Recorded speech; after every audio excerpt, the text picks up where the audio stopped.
Philosophy was a book that I silkscreen printed during my third year at university, and it was the piece that ultimately made me switch from painting into printmaking for a long time. It was an idea that my professor had proposed to me because I had a lot of cataloged journals that I kept with me at all times, and so I was kind of abandoning drawing and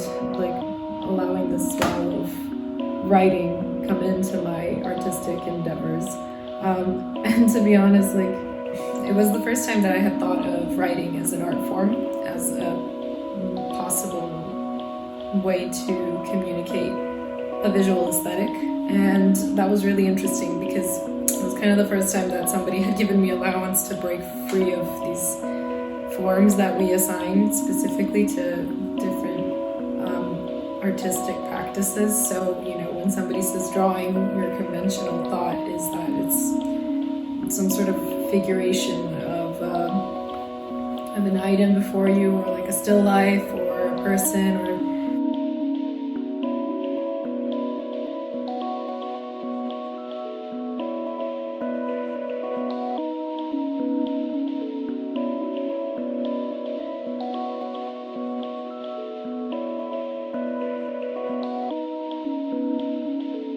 every artist kind of finds their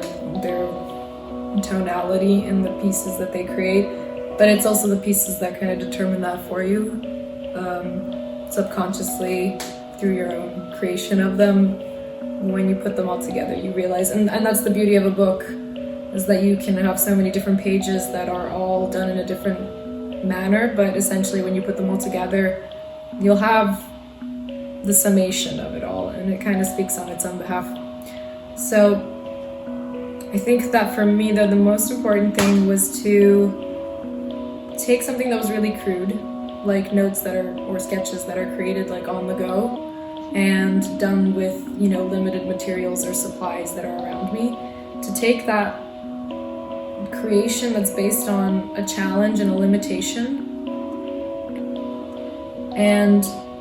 transfer it into something that's on a higher level, that's just a bit more sophisticated, and where you can see that it was all created very mindfully in the same workshop, in the same space, with the same colors and tools, and it was picked specifically, it was curated basically. And when I talk about crude techniques, it's also a matter of the interaction between the actual physical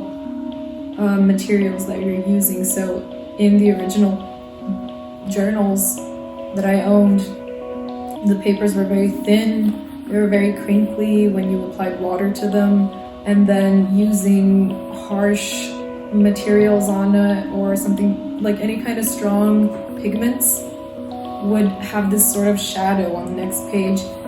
The way that impacts you subconsciously is that you're constantly aware of sort of a continuity that exists in your entries, because if you are presented with the shadow of your past, of your previous entries, every time you go to write in it again, you're constantly sort of reflecting. When I was making plans for the book, it was really important for me to establish the tone of the entire piece. And that was interesting because I think that a lot of people, when they look at something like text in pieces or journal entries, they might think it's got this note of patheticism inside of it. And that was a long discussion that I used to have with my mentor, because it's this whole discussion between mysticism and vulnerability, And I think that every artist has to have their own interpretation of what